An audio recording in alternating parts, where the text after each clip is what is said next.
You know, in my 40 plus years in banking, I've observed something that consistently separates successful wealth builders from those who struggle financially: the discipline to avoid purchases that systematically destroy wealth while appearing reasonable or beneficial. At JP Morgan Chase, we analyze client spending patterns alongside investment performance, and what we've discovered is sobering. Certain categories of purchases consistently drain wealth faster than most people can build it through savings and investing. These purchases appear reasonable in isolation, but their cumulative impact over 20 to 30 years can represent hundreds of thousands or millions of dollars in lost wealth building opportunities. Today, I want to share 7 specific categories of purchases that you must stop making immediately if you're serious about building long-term wealth. These aren't lifestyle recommendations, they're financial analysis based on decades of observing how successful families build wealth versus how unsuccessful families systematically destroy it. The first thing you must stop buying immediately is new luxury automobiles. The first thing you must stop buying immediately is new luxury automobiles. The first thing you must stop buying immediately is new luxury automobiles. At JP Morgan, we've analyzed automobile purchases across thousands of client families. New car purchases, particularly luxury vehicles, represent one of the largest systematic wealth destroyers in middle and upper middle class spending. The average new car depreciates 20 to 25% the moment you drive it off the lot, with total depreciation reaching 60 to 70% over 5 years. A $60,000 luxury vehicle becomes worth $20,000 in 5 years, representing $35,000 in guaranteed losses that provide no investment return, no income generation, and no wealth building benefit. But depreciation represents only the beginning of automobile wealth destruction.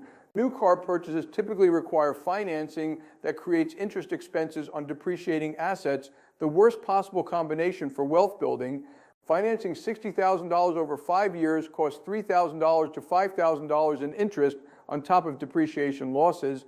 Insurance costs on new luxury vehicles substantially exceed insurance on reliable used vehicles, often costing $2,000 to $4,000 additional annually.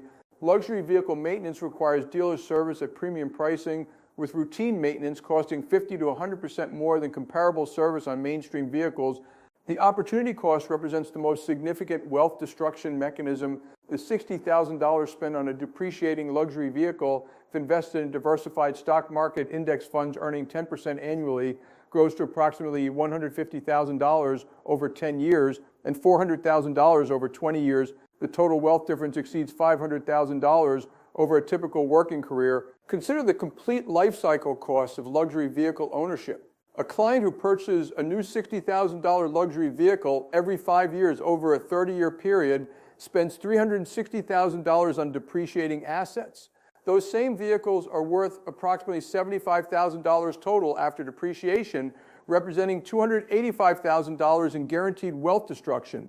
The psychological aspects of luxury automobile purchases often relate to status signaling rather than transportation needs. Our most successful clients understand that true wealth is measured by net worth and investment portfolio growth, not by depreciating assets in their driveways. At JP Morgan, we counsel clients to purchase reliable 2 to 3-year-old vehicles that provide 80 to 90% of new vehicle functionality while avoiding steepest depreciation and highest insurance costs.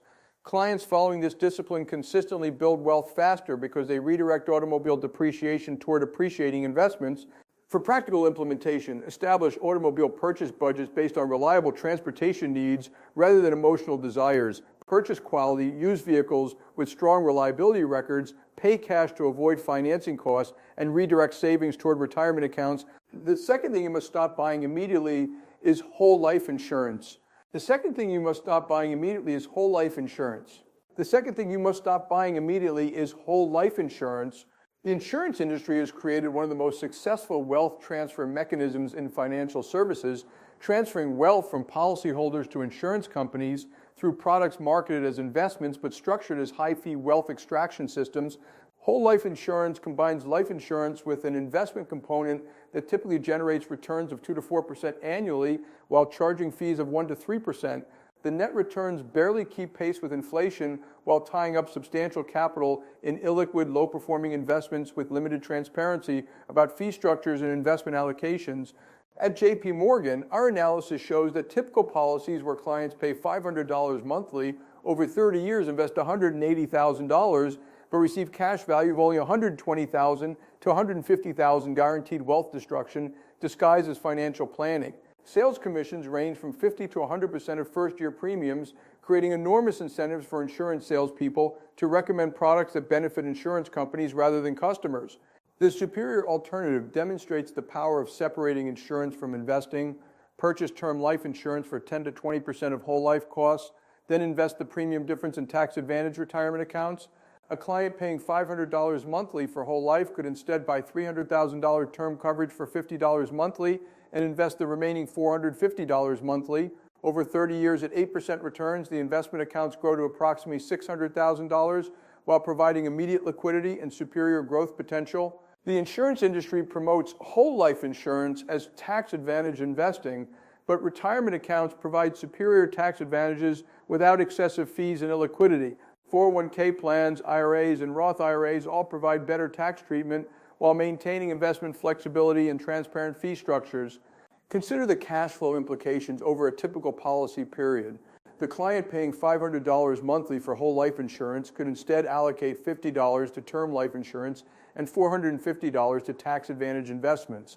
After 20 years, the investment accounts would contain approximately $275,000, while the whole life policy might have cash value of $80,000 and representing a wealth difference of $175,000. At JP Morgan, we recommend that clients separate insurance needs from investment needs completely, purchase term life insurance for protection, and use tax advantage investment accounts for wealth building. This approach provides better insurance protection, superior investment returns, greater financial flexibility, and transparent cost structures that benefit clients rather than insurance companies. The third thing you must stop buying is high-fee mutual funds with expense ratios above 1%. The third thing you must stop buying is high-fee mutual funds with expense ratios above 1%. The third thing you must stop buying is high-fee mutual funds with expense ratios above 1%. The mutual fund industry constructs wealth extraction through management fees that compound against investors over decades, destroying hundreds of thousands of dollars while providing inferior performance compared to low-cost alternatives.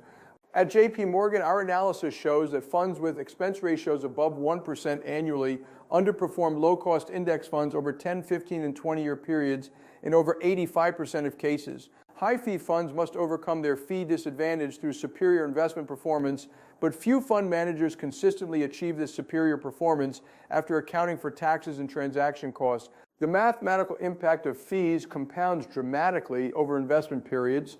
A 1% annual fee reduces portfolio values by approximately 20% over 20 years and 28% over 30 years compared to investments with 0.1% expense ratios. On a $500,000 portfolio, this represents $140,000 in lost wealth from fees alone over 30 years. Consider specific examples of fee impact. A $100,000 investment in a fund charging 1.5% annually generates approximately $430,000 over 20 years, assuming 7% gross returns. The same investment in a fund charging 0.1% generates approximately $520,000, representing $90,000 in additional wealth solely from lower fees. High-fee funds often market themselves as providing superior investment management, active stock selection, and market timing capabilities, but academic research consistently demonstrates that these activities add little value over long periods. Most active managers fail to beat benchmark indices after fees, taxes, and risk adjustments, making high fees particularly damaging to investor wealth. Target date funds represent another high-fee trap, often charging 0.5% annually for automatic portfolio rebalancing that investors can accomplish themselves using low-cost index funds. The convenience of target date funds costs tens of thousands of dollars over typical investment periods while providing minimal additional value. The alternative focuses on low-cost index funds tracking broad market indices like the S&P 500, total stock market, or international indices, charging expense ratios of 0.03% while providing market returns that historically outperform most active managers over long periods. These funds offer broad diversification, transparent holdings, and tax efficiency. At JP Morgan, we construct portfolios using low-cost index funds rather than expensive actively managed funds, providing broad market diversification, minimal expenses, and superior tax efficiency while avoiding systematic wealth destruction through high management fees. For practical implementation, review all holdings and replace funds with expense ratios above 0.5% with equivalent low-cost index funds from providers like Vanguard, Fidelity, or Schwab. This single change can preserve hundreds of thousands of dollars in wealth over investment periods while providing superior long-term performance. The fourth thing you must stop buying immediately is timeshares. The fourth thing you must stop buying immediately is timeshares. The timeshare industry represents sophisticated wealth extraction, combining high-pressure sales with products that destroy wealth through illiquidity and excessive costs. Timeshares, marketed as real estate investments, function as prepaid vacation services with virtually no resale value, creating immediate and ongoing wealth destruction. Average timeshares purchased for $20,000 resell for $1,000 on secondary markets, representing 80 to 90% immediate wealth destruction. This occurs because timeshares aren't real estate investments. They're contractual obligations for future vacation services with minimal transferable value. At JP Morgan, we found that total timeshare ownership costs, including purchase price, annual maintenance fees, special assessments, and financing, typically exceed equivalent luxury hotel accommodations while providing far less flexibility. Annual maintenance fees average $800 to $1,200, an increase consistently above inflation rates, creating ongoing wealth drain regardless of property usage. Consider the complete financial picture of timeshare ownership. A $30,000 timeshare purchase without $1 annual maintenance fees costs $50,000 over 20 years while providing access to one location during specific time periods. The same $50,000 invested at 7% annual returns would grow to approximately $190,000, providing far superior vacation funding flexibility. Timeshare sales presentations use high-pressure tactics, emotional manipulation, and limited-time offers to create purchasing decisions during temporary emotional states. The cooling-off periods provided by law exist because rational analysis consistently reveals negative financial value, but many buyers don't utilize these periods effectively. The opportunity cost of timeshare purchases extends beyond purchase price to ongoing maintenance fees that could otherwise be invested. The $1,000 annual maintenance fee, if invested at 7% returns, would accumulate to approximately $40,000 over 20 years, representing substantial opportunity cost for vacation flexibility. Timeshares create inflexibility that reduces vacation enjoyment while increasing costs through exchange fees, booking restrictions, and location limitations. Owners find themselves vacationing at predetermined locations annually or paying additional fees to access different properties through complex exchange systems. The psychological appeal of timeshares relates to the illusion of real estate ownership, but timeshares lack appreciation potential and liquidity characteristics of actual real estate investments. The legal structure typically provides usage rights rather than ownership of appreciating assets. At JP Morgan, we counsel clients to rent vacation accommodations rather than purchasing timeshares, providing location flexibility, no long-term financial commitments, and the ability to adjust vacation spending based on changing financial circumstances. Rental accommodations offer superior flexibility while avoiding wealth destruction through illiquid, depreciating vacation contracts. Clients seeking real estate exposure should consider REITs, direct real estate investments, or vacation rental properties that provide actual ownership, appreciation potential, and income generation rather than timeshare contracts that systematically destroy wealth. The fifth thing you must stop buying is individual stocks without comprehensive analysis. Individual stock picking represents common wealth destruction among individual investors who consistently underperform market indices through poor selection, emotional decisions, and inadequate diversification. At JP Morgan, our research shows over 80% of individual investors who purchase individual stocks underperform broad market indices over 10-year periods. Professional fund managers with analyst teams and institutional resources fail to beat indices in over 85% of cases over 15-year periods. Individual stocks create concentration risk, exposing portfolios to company-specific problems. Enron, Lehman Brothers, and General Electric experienced 70 to 100% stock declines, devastating concentrated investors. The alternative focuses on broad market diversification through low-cost index funds, providing instant diversification across thousands of companies. The sixth thing you must stop buying is extended warranties on consumer electronics and appliances. The sixth thing you must stop buying is extended warranties on consumer electronics and appliances. The extended warranty industry represents systematic wealth transfer from consumers to retailers through products providing minimal value while generating enormous profit margins. At JP Morgan, our analysis shows consumers typically pay $200 to $500 for extended warranties, providing average claim payouts of $50 to $150. The mathematical expectation is negative. Consumer electronics have improved reliability substantially, with failure rates during extended warranty periods of only 10 to 20%. Extended warranty sales commissions often represent 50 to 80% of premium costs, explaining aggressive retail promotion. Credit cards often provide automatic extended warranty coverage at no additional cost. Self-insurance represents the optimal strategy. Instead of purchasing extended warranties, establish emergency funds for potential repair costs. Money saved on warranties invested over time typically exceeds occasional repair expenses. The seventh thing you must stop buying is cryptocurrency as speculative investment. The cryptocurrency market represents extreme volatility and speculation driven by sentiment rather than fundamental economic value. At JP Morgan, while we recognize blockchain technology's potential, we've warned about cryptocurrency's excessive volatility and lack of intrinsic value. Bitcoin has experienced 70 to 80% price swings within single years. Cryptocurrency markets lack regulatory oversight, market stability, and fundamental value metrics characterizing traditional investments. Price movements relate to social media sentiment and speculation rather than economic fundamentals or cash flow generation. Cryptocurrency provides no dividend income, cash flow generation, or productive economic activity. Unlike stocks, bonds, or real estate, cryptocurrencies don't generate income streams analyzable using traditional valuation methods. At JP Morgan, we advise that cryptocurrency speculation represents gambling rather than investing. Clients insisting on exposure should limit allocations to 1% of portfolios and treat those allocations as entertainment expenses. Now let me explain how avoiding these 7 wealth-destroying purchases creates opportunities for substantial wealth building through redirected capital allocation. Now let me explain how avoiding these 7 wealth-destroying purchases creates substantial wealth building opportunities through strategic capital reallocation. The combined cost of these 7 categories, luxury vehicle depreciation, whole life insurance premiums, high mutual fund fees, timeshare purchases, individual stock losses, extended warranty premiums, and cryptocurrency speculation, can total $3,000 annually for typical middle-class and upper-middle-class families.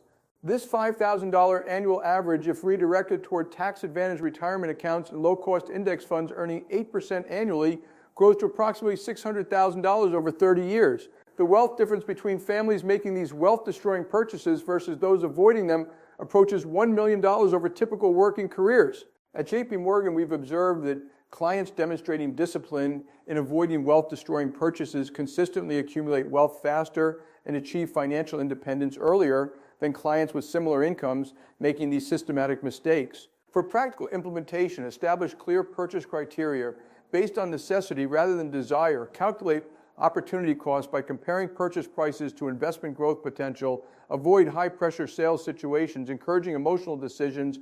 Regularly review recurring expenses to identify wealth-draining subscriptions, and redirect money saved from avoided purchases directly into investment accounts before it can be spent elsewhere. The compound effects of purchase discipline accelerate wealth building over time as avoided expenses grow into investment portfolios, generating income and appreciation. This creates positive feedback loops where disciplined spending creates investment wealth, providing financial security and purchasing power. The tax benefits of redirecting consumption spending toward tax-advantaged retirement accounts amplify wealth building effects through immediate tax deductions and tax-deferred growth. A family redirecting $5,000 annually from consumption to 401k contributions saves $1,000 to $2,000 in current taxes while building future wealth.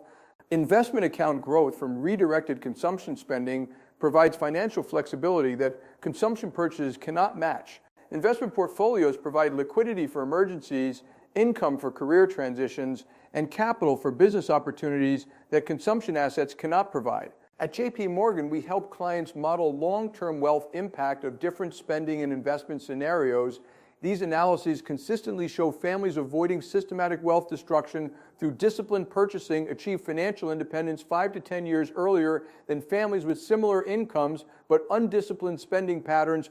The key insight for successful wealth building is understanding that wealth accumulation results from the difference between income and expenses rather than absolute income levels. Families with modest incomes practicing purchase discipline often accumulate more wealth than high-income families making wealth-destroying purchases consistently. Understanding and avoiding these 7 categories, luxury vehicles, whole life insurance, high-fee mutual funds, timeshares, individual stock speculation, extended warranties, and cryptocurrency speculation, requires education, discipline, and long-term thinking, prioritizing wealth building over immediate gratification. The next phase of your wealth building strategy should include comprehensive expense review to identify wealth-destroying categories, implementation of purchasing criteria, prioritizing necessity over desire, and systematic redirection of avoided expenses toward tax-advantaged investment accounts that compound over time. Wealth building requires discipline in both saving and spending decisions. Avoiding these 7 wealth-destroying purchases represents one of the most impactful changes most families can make to accelerate their path toward financial independence and long-term security.